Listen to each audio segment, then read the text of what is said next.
Hi ಎಲ್ರಿಗೂ ನಮಸ್ತೆ. ನಾನು ನಿಮ್ಮ ರೋಹಿಣಿ ಇಸ್ರೇಲ್ನಿಂದ ಮಾತಾಡ್ತಾ ಇದ್ದೀನಿ. ಇವತ್ತು ಏನಪ್ಪ ಅಂದರೆ ಇವತ್ತು ಶಬ್ಬಾತ್ ಅಂದರೆ ಶನಿವಾರಕ್ಕೆ ಇಲ್ಲಿ ಶಬ್ಬಾತ್ ಅಂತ ಹೇಳ್ತಾರೆ. ಸೊ ಇವತ್ತು ಒಂದು ದಿವಸ ಫ್ರೀ ಡೇ. ಸೊ ನಾವಿವಾಗ ನಮ್ಮದು ರೂಮ್ಮೇಟ್ಸ್ ಜೊತೆ ಮೆಕ್ಡೊನಾಲ್ಡ್ಗೆ ಹೋಗ್ತಾ ಇದ್ದೇವೆ. ಮೆಕ್ಡೊನಾಲ್ಡಲ್ಲಿ ಏನು ವೆಜ್ ಏನು ತಿನ್ನಲಿಕ್ಕೆ ಸಿಗುತ್ತೆ ಅಂತ ಇವತ್ತು ನೋಡಬೇಕು.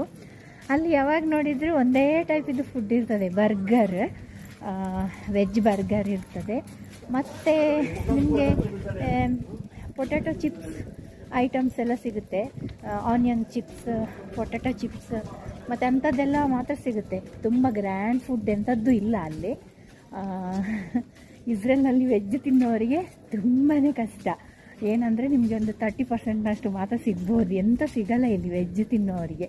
ನಾವೇ ಮನೆಯಲ್ಲಿ ರೂಮ್ನಲ್ಲಿ ಮಾಡಿಕೊಂಡು ತಿನ್ನಬೇಕು. ಬನ್ನಿ ಹೋಗೋಣ.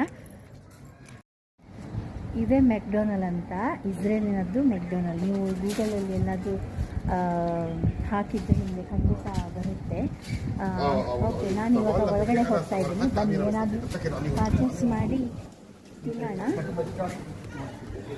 ಒಳಗಡೆ ಹೀಗಿದೆ. ಫೋನ್ ನಂಬರ್ ಹಾಕಬೇಕಾ? ಆರ್ಡರ್ ಮಾಡಿ ಆಯಿತು. ಆರ್ಡರ್ ಮಾಡಿ ವೆಯ್ಟ್ ಮಾಡ್ತಾ ಇದ್ದೇವೆ. ನಮ್ಮದು ಲಂಚ್ ಬಂತು ಮಧ್ಯಾಹ್ನದ್ದು. ನೋಡಿ, ಇದು ನಾನು ಪರ್ಚೇಸ್ ಮಾಡಿದ್ದು ವಿಗನ್ ಅಂದರೆ ಪ್ಯೂರ್ ವೆಜಿಟೇರಿಯನ್. ಸೊ ನಾನು ವಿಗನ್ ಪರ್ಚೇಸ್ ಮಾಡಿದ್ದೇನೆ. ನಾವು 3 ಜನ ಸಹ ಒಂದೇ ಲೆಕ್ಕ ವಿಗನ್ ತಿನ್ನೋಣ ಅಂತ. ಯಾರು ಇವತ್ತು ನಾನ್ ವೆಜ್ ತಿಂತಾ ಇಲ್ಲ, ಎಲ್ಲರೂ ನಾವು ವೆಜ್ ತಿಂತಾ ಇದ್ದೇವೆ. ಓಕೆ, ನಾನೀಗ ಅದು ಓಪನ್ ಮಾಡಿ ತೋರಿಸ್ತೇನೆ. ಓಕೆನಾ? ಇಲ್ಲಿ ಬರ್ಗರ್ ನಾನು ತಿಂತಾ ಇರೋದು. ಇದಕ್ಕೆ ಏನು ಹಾಕಿದ್ದಾರೆ ಅಂದರೆ ಖಾಲಿ ಒಂದು ಟೊಮ್ಯಾಟೊ ಸಾಸ್ ಮತ್ತು ಎಲ್ಲ ಬೇಳೆಗಳದ್ದು ಒಂದು ಒಡೆದಾಗೆ ಮಾಡಿ ಹಾಕ್ತಾರೆ ಅಷ್ಟೇ. ಇದೇ ಇವತ್ತಿದ್ದು ನಮ್ಮದು ಲಂಚ್. ಸ್ವಲ್ಪ ಸಾಸ್ ಕೊಟ್ಟಿರ್ತಾರೆ, ಟೊಮೆಟೊ ಸಾಸ್ ಮತ್ತು ಮಯೋನೆಸ್ ಉಂಟು. ನಾನು ಮಯೋನೆಸ್ ತಿನ್ನೋದಕ್ಕೆ ಮೊಟ್ಟೆ ಹಾಕ್ತಾರೆ. ಚಿಲ್ಲಿ ಸಾಸ್ ಉಂಟು. ಸೊ